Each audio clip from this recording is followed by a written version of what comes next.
Wabarakatuh. Lagi sibuk nih, Dari Pak. mana? Biasa. Ini sibuk nih kita nih, baca-baca mulu.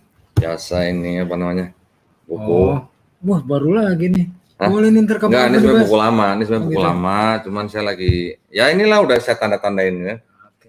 Tahu kan artinya kan kalau ditandain ya? Sip lah. Ada sesuatu Nih, yang pegang. perlu Kalau mau dipelajari nih. baca-baca nih. Ntar aja Pak, tapi begini Pak, Gimana? tentang Bible Bible. Nah, Kan banyak komen-komen tuh. Banyak Hah? yang minta Pak Doni terusin, Oh. biar tambah jelas lagi gitu. Oke. Kita bikin video ya Pak. Siap. Yuk. Terakhir kalau nggak salah kan yang kajian Bible itu nomor 81 sampai 85 ya. Nah, 81 sampai 85 itu adalah akhir daripada kontradiksi yang khusus di 4 gospel aja. Oh gitu. Nah, berarti kalau kita mau bikin, berarti nanti kita cek yang dari Kejadian sampai Wahyu.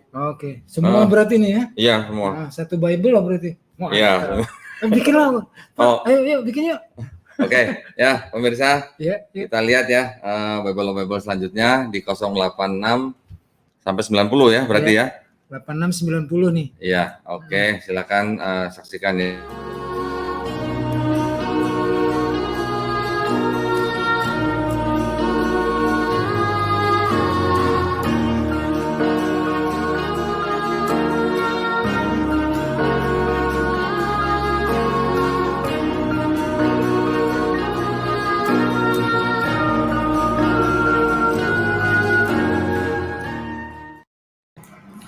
Assalamualaikum warahmatullahi wabarakatuh.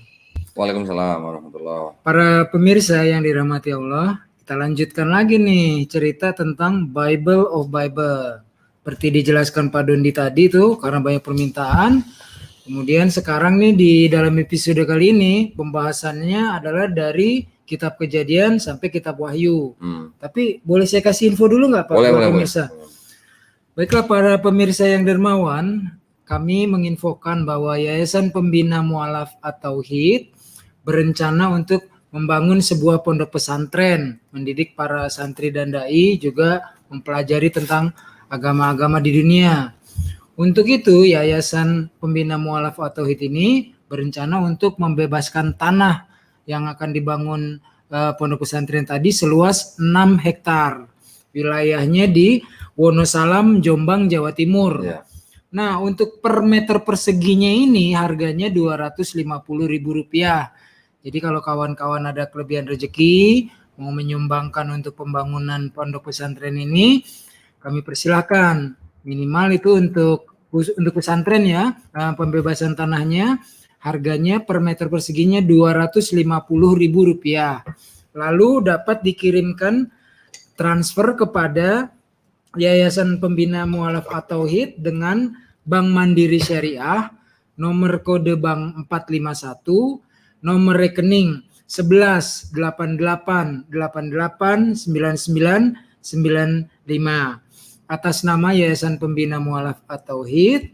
Dan bila rekan-rekan sudah mengirimkan donasinya, transfer untuk pembebasan tanah yang per meter perseginya adalah Rp250.000, dapat mengirim konfirmasi via WA ke nomor 0812 3280 2080.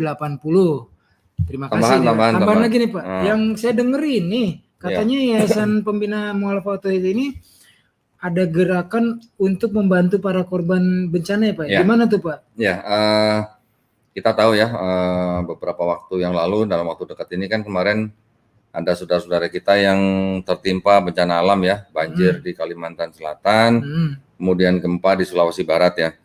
Nah, bagi para pemirsa yang ingin menyisihkan rezekinya untuk membantu para korban, dapat mengirimkan ke nomor rekening sama ya, nomor di bank yang sama.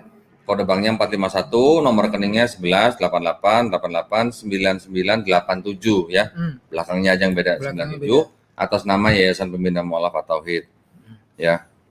Oke, nah begitu tuh teman-teman. Saya ini ya udah mulai dari tsunami Aceh tahun Desember 2004 sampai terakhir kemarin itu banyak langsung terjun ke tempat-tempat bencana. Makanya nih mumpung ada kesempatan untuk kita menolong saudara-saudara kita, dapat dikirimkan donasinya kepada Yayasan Pembina Mu'alaf at-Tauhid.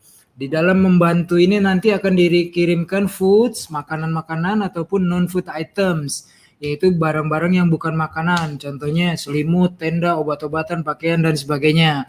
Di dalam membantu ini, Yayasan Pembina Mu'alafat Tauhid atau YPM tidak membedakan suku, agama, pokoknya semua satu bangsa, satu tanah air, kita tolong, kita bantu mereka. Ya. Ya, kalau gitu kita lanjut aja nih Pak. Oke. Soal yang tadi kita bahas nih, Bible banyak permintaan orang lanjutin gitu katanya. Siapa takut? Ya udah lanjut kita. Monggo Pak, lanjut. Oke, tunggu sebentar ya. Kita mulai ya. Oke, sekarang nomor 86 ya. Ya.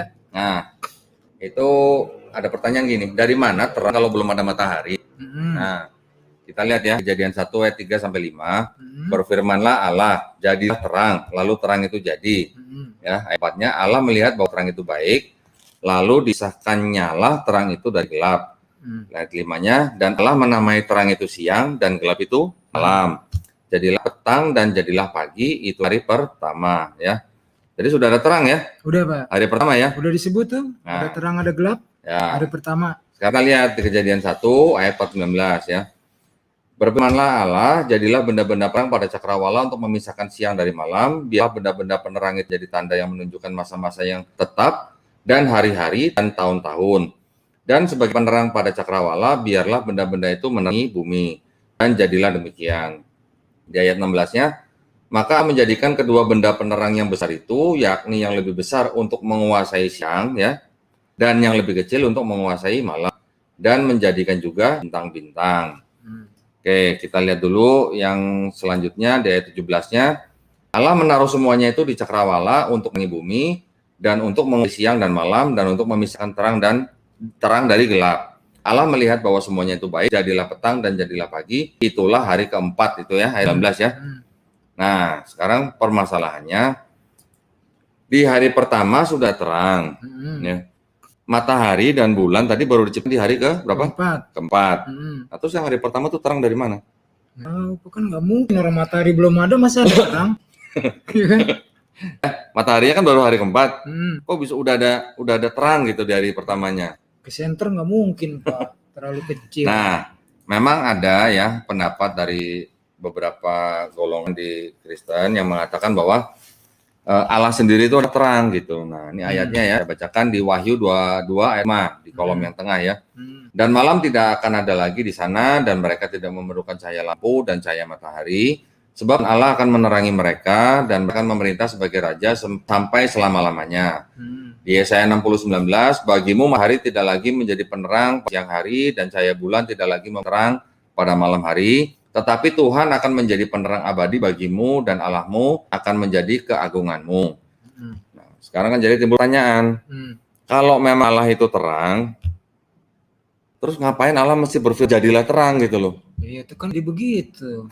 Udah ada terang, iya, nggak bisa begitu lah Pak. Ya kan? Iya. Hari pertama sudah ada terang, sudah ada siang, dan ada perintah ya, jadilah terang. Sudah ada malam, gitu kan? Ada petang, ada pagi kan, itulah hari pertama. Sedangkan di Kejadian 1:14-19, mataharinya baru dibuat di hari keempat. Nah. Jadi gimana dong? Bisa. Tapi lucu Pak ya, padahal ini masih satu kitab Kejadian masih ya. Cuma beda ayat doang. Iya, masih di Kejadian 1. Baru dari ayat 3 sampai 5 dibandingkan dengan ayat 14 sampai 19. Secara sains gitu. Gugur Pak. Nggak bisa, belum ada matahari ada terang, belum ada bulan udah ada malam. Kan Allah terang. Ya, tapi kan kenapa tadi Bapak bilang ngapain kalau udah ada ciptakan kalau udah memang Allah itu terang, ngapain dia berfirman jadilah terang ya. Nah, itu kontradiksi banget. Oke. Selanjutnya ya, 87 ya. Menurut Bible, kapan Allah memisahkan terang dan gelap? Nah, ini bersama seperti tadi ya. Di Kejadian 1:45 itu di hari pertama. Allah melihat bahwa terang itu baik, lalu dipisahkannyalah terang itu dari gelap. Dan Allah menamai terang itu siang dan gelap itu malam ya. Jadilah petang dan jadilah pagi, itulah hari pertama. Nah, sedangkan di Kejadian 1:16-19 itu dipisahkannya di hari keempat. Maka menjadikan kedua benda penerang yang besar itu, yakni yang lebih besar untuk menguasai siang, yang lebih kecil untuk menguasai malam, dan menjadikan juga bintang-bintang. Allah menaruh semua itu di cakrawala untuk menerangi bumi, dan untuk menguasai siang dan malam, dan untuk memisahkan apa? Terang dan gelap. Terang dari gelap kan. Itu di hari keempat loh. Allah melihat bahwa semuanya itu baik, ayat 19 ya, jadilah petang dan jadilah pagi, itulah hari keempat. Hari keempat baru dipisahkan terang dari gelap. Iya. Sedangkan di Kejadian 1:45 Hari pertama sudah dipisahkan tuh terang dari gelap kan. Iya. Jadi hari pertama sampai hari keempat itu dipisah terus gitu. Makanya itu Terang sama gelapnya gitu. nggak bisa Pak, secara sains gugur Pak. Oke, lanjut ya. Ya. 88. Menurut Bible, tumbuhan atau pohon itu diciptakan sebelum atau sesudah penciptaan manusia. Di Kejadian 1:11 dan 26-27 dikatakan gini, berfirmanlah, hendaklah tanah menumbuhkan tunas muda, tumbuh-tumbuhan yang berbiji, segala jenis pohon buah-buahan yang menghasilkan buah yang berbiji, supaya ada tumbuhan di bumi, dan jadilah demikian ya. Ciptakan tumbuhan ya. Ya. Ayat 12, tanah itu menumbuhkan tunas-tunas muda, segala jenis tumbuh-tumbuhan yang berbiji, dan segala jenis pohon-pohonan yang menghasilkan buah yang berbiji. Allah melihat bahwa semuanya itu baik. Jadilah petang, jadilah pagi, itulah berapa? Ketiga. Kita lihat dulu nih, ada ayat lanjutannya nih. Nah, ini di ayat 26-27 ya. Berfirmanlah Allah, baiklah kita menjadikan apa? Manusia. Tadi udah bikin pohon ya, udah menciptakan pohon ya. Tumbuh-tumbuhan udah, baru manusia. Sekarang manusia ya. Ya. Menurut gambar dan rupa kita, supaya mereka berkuasa ikan-ikan di laut dan burung-burung udara, dan atas ternak dan atas seluruh bumi dan atas segala binatang melata yang merayap di bumi. Maka Allah menciptakan manusia itu menurut gambarnya, menurut Allah diciptakannya dia, laki-laki dan perempuan diciptakannya mereka. Ya, betul? Ya. Nah, berarti setelah tumbuh-tumbuhan baru manusia ya. Nah, itu yang di Kejadian 1, 11, 12 dan 26, 27 ya. Di Kejadian 2, 4 sampai 9 dikatakan nih, demikianlah riwayat langit dan bumi pada waktu diciptakan, ketika Tuhan Allah menjadikan bumi dan langit, belum semak apapun di bumi, belum timbul tumbuh apapun di padang, Tuhan Allah belum menurunkan hujan ke bumi, dan belum ada orang yang mengusahakan tanah itu. Tetapi kabut naik ke atas dari bumi dan membasahi seluruh permukaan bumi itu. Ketika itulah Tuhan Allah membentuk manusia itu dari debu tanah dan mengembuskan nafas hidup ke dalam hidungnya. Jadi belum ada semak, belum ada tumbuh-tumbuhan apapun ya. Ketika itulah Tuhan Allah membentuk manusia dari debu tanah dan mengembuskan nafas hidup ke dalam hidungnya. Demikianlah manusia itu menjadi makhluk yang hidup. Berarti manusia dulu kan? Oke, kita lihat mungkin ada ayat tambahannya. Nah, di ayat 8-9-nya, selanjutnya, Tuhan Allah membuat taman di Eden di sebelah timur, di situ tempatkannya manusia yang dibentuknya itu. Lalu Tuhan Allah menumbuhkan berbagai-bagai pohon dari bumi, yang menarik dan yang baik untuk dimakan buahnya, dan pohon kehidupan di tengah-tengah taman itu, serta pohon pengetahuan tentang yang baik dan yang jahat. Berarti tadi ciptakan manusia, baru kemudian ciptakan manusia kan? Tadi tumbuh-tumbuhan dulu ya? Iya. Kalau yang kedua nih manusia dulu kan? Manusia dulu, baru tumbuh-tumbuhan. Ya, yang di Kejadian 2:4-9 itu kan manusia dulu, baru di ayat 8-9-nya tumbuh-tumbuhan ya. Tuh, berarti kontradiksi nggak? Kontradiksi. Yang versi ayat-ayat terdepan dia bilang urutannya tumbuh-tumbuhan baru manusia. Kemudian di ayat-ayat berikutnya kebalik. Manusia duluan, baru tumbuh-tumbuhan. Kontradiksi, Pak. Gimana dong? Ya gimana nih, menyalin tanaman kesian tanamannya. Masa saya ngutuk tanaman? Nggak bisa, Pak. Oke, 88 ya. Lanjut ya. Iya. Sekarang ke nomor 89. Oke, menurut Bible, burung diciptakan sebelum atau sesudah manusia? Oh, ini mirip ya kalau tadi ya, antara pohon kan? Pohon, sekarang burung. Mana duluan burung sama manusia? Ya. Di Kejadian 1:20-21 dan 26-27, berfirman Allah, hendaklah dalam air berkeriapan makhluk yang hidup, dan hendaklah burung berterbangan di atas bumi melintasi cakrawala. Maka Allah menciptakan binatang-binatang laut besar dan segala jenis makhluk hidup yang bergerak, yang berkeriapan dalam air, dan segala jenis burung yang bersayap. Burung ya? Burung duluan nih. Burung dulu. Allah melihat bahwa semuanya itu baik. Berfirmanlah Allah, baiklah kita menjadikan manusia menurut gambar dan kita ya. Saya lanjutkan di sini. Supaya mereka berkuasa atas ikan-ikan di laut dan burung-burung di udara dan atas ternak dan atas seluruh bumi dan atas segala binatang melata yang merayap di bumi. Ayat 27, maka Allah menciptakan manusia itu menurut gambarnya. Menurut gambar Allah diciptakannya dia, laki-laki dan perempuan diciptakannya mereka. Burung dulu. Burung baru manusia nih. Oke, lanjut. Sekarang Kejadian 2 ayat 7 dan 19. Ketika itulah Tuhan membentuk manusia dari debu tanah dan mengembuskan nafas hidup ke dalam hidungnya, demikianlah manusia itu menjadi makhluk yang hidup. Ayat 19. Lalu Tuhan Allah membentuk dari tanah segala binatang hutan dan segala burung di udara. Ya. Manusia dulu atau burung dulu? Yang di sini manusia duluan. Nah, dibawalah semuanya kepada manusia itu untuk melihat dan bagaimana ia menamainya, seperti nama yang diberikan manusia kepada tiap-tiap makhluk yang hidup. Ya. Lalu, ini udah ya, udah. Nah, ayat 19-nya udah. Oke, jadi di Kejadian 2 ayat 7 dan 19, manusia dulu baru burung, ya. Di Kejadian 1, 21, 26, 27 itu burung dulu baru manusia kan? Padahal ini satu kitab, cuma Nah. beda ayat, tapi nggak kok, Pak. Pertama dibilang burung duluan, baru manusia. Ayat berikutnya, manusia duluan, baru burung. Kalau tadi Kejadian 1 kan, Kejadian 1 masih di dalam Kejadian 1 lah. Oh, masih dalam Kejadian 1 ya. Ini di Kejadian 1 dan Kejadian 2 nih. Iya. Udah ada, ya kan? Iya. Mana salah? Yang salah, kalau mau saya salin burung, kasihan juga Pak burungnya. Udah pokoknya bingung lah pokoknya dah. Oke, sekarang nomor 90 ya. Apakah Allah dalam Bible pernah berdusta kepada Adam? Nah, ini. Kenapa Pak dia bisa berdusta Pak? Nih ya, coba bacain ya. Kejadian 1 ayat 15-17 nih. Tuhan Allah mengambil manusia itu dan menempatkannya dalam Taman Eden untuk mengusahakan dan memelihara taman itu. Lalu Tuhan Allah memberi perintah ini kepada manusia. Semua pohon dalam taman ini boleh kau makan buahnya dengan bebas. Tetapi pohon pengetahuan tentang yang baik dan yang jahat itu, janganlah kau makan buahnya. Ya, sebab pada hari engkau memakannya, saya ulang nih ya. Sebab pada hari engkau memakannya, pastilah engkau mati. Oke, saat dimakan mati. Mati kan? Ya, lanjut. Kejadian 5 ayat 5. Jadi Adam mencapai umur 930 tahun, lalu ia mati. Kan udah makan buahnya tadi loh, Pak. Gimana Bapak? Lo kok bagaimana saya? Bagaimana Bible? Iya, tapi ini ada tulisannya Kejadian 5 ayat 5. Sebab pada hari engkau memakannya, pastilah engkau mati. Ya, itu kan kejadian sebelumnya. Tapi nyatanya Adam mencapai umur 930 tahun. Iya. Lalu ia mati.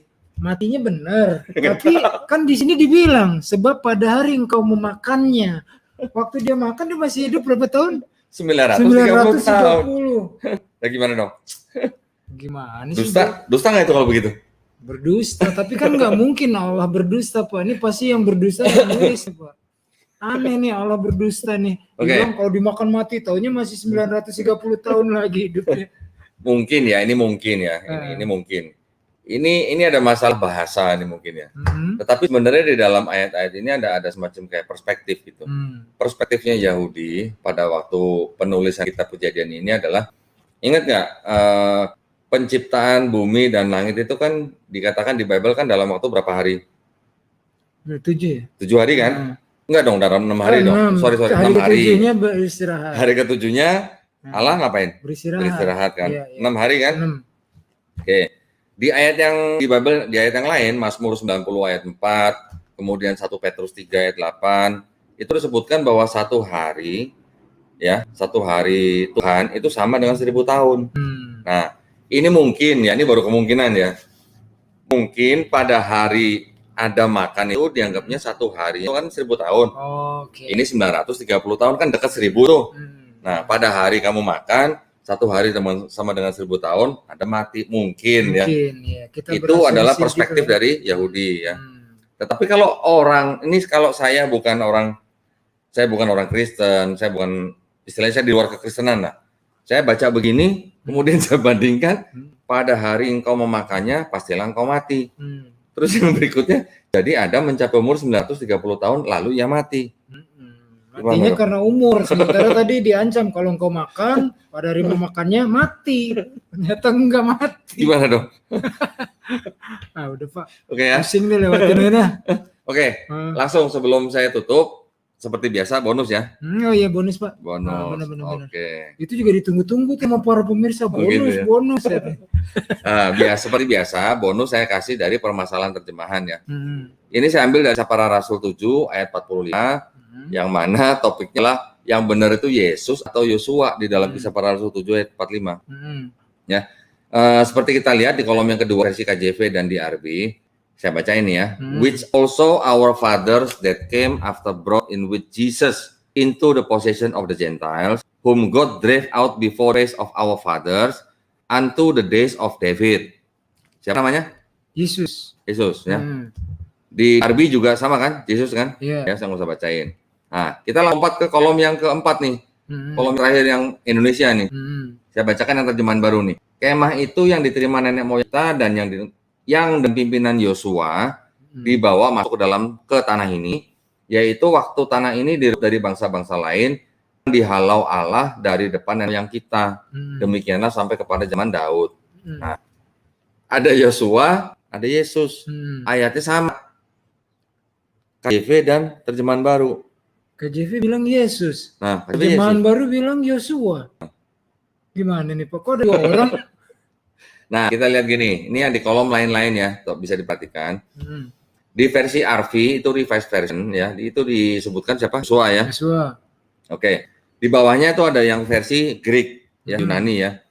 Di situ memang tulisan Yesus itu memang sama dengan tulisan Yosua kalau dibaca. Kalau di tulisan Greeknya itu kan tulisan Isus gitu kan. Memang kalau ke Ibraninya jadi Yesua. Nah, jadi dianggapnya mirip atau sama antara Yesus dan Yosua. Tetapi yang dimaksud Yesus di KJV dengan Yosua yang di LAI itu sama nggak orangnya gitu loh. Tapi kalau dari ini kan beda orang Pak. Satu Yesus, Yesus bin Maryam, Yosua bin apa Pak? Yosua bin Nun. Bin Nun, 2 orang. Yosua ini adalah yang dimaksud dengan Yosua penerusnya Nabi Musa, gitu kan. Nah, kalau kita lihat ke ayat sebelumnya, ya, boleh kita lihat ya. Bentar ya. Kalau kita lihat ayat sebelumnya, kita lihat aja di yang TB aja lah ya. Bentar. King James, ini kok kejadian. Tadi apa? Kisah Para Rasul ya? Iya. 7:45.